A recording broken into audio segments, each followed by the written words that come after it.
All right, when we're talking dados, we're talking like a groove out of a board. If you look at this, this is a stacked dado blade. It means there's multiple blades right here. There's actually 3 blades that are stacked together in order to give us a 3/8 inch groove. And that 3/8 of an inch should give us just enough room to get the double thickness of this hog wire in here. Right? When you measure this wavers between 5/16 and 3/8. So we went with the bigger number, right? 3/8. So it should be firm in there. And then we shouldn't have to worry about freeing any space or bending any of these in, going a little bit thicker. It should speed us up just a little bit. But again, when you're talking a dado, you're basically talking a groove cut out of the board. In this case, we're going to do a dado down the middle of this 2x3, and it's going to go half of the thickness of the material, right? Which is going to be 3/4 of an inch.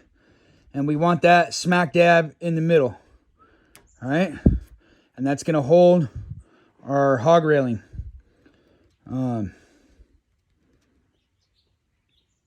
after we run through some material, through the new saw we got, this is a Metabo 10-inch.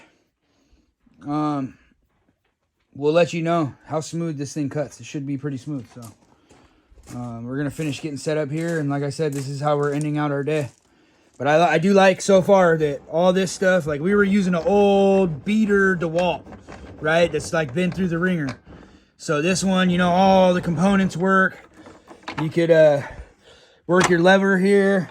You got your quick numbers, right here.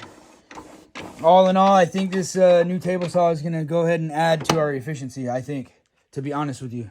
Because we were fighting that. Like, you could barely get the blade to go up or down. And you could barely get the bevel on the blade with the old saw we had. So now I think with this new one on a stand where we're not bending over or having to set up, like we can just show up, roll this out, fold the legs under, and we're good to go. Same thing with this one, right? So our other saw fried. So we switched out. We went back to corded. If cordless is just going to fry on us like that, if we're going to spend $1,000 on a chop saw and it's going to fry on us, we're going to go back to corded.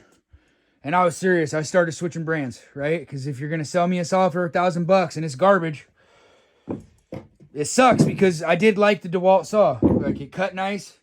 It was nice not having to hook up a cord or worry about any of that. But again, you can't spend $1,000 on something and have it fried, dude. Like, no bueno. So this is what we went with. This is the 12-inch dual bevel. Got a cheap stand for now.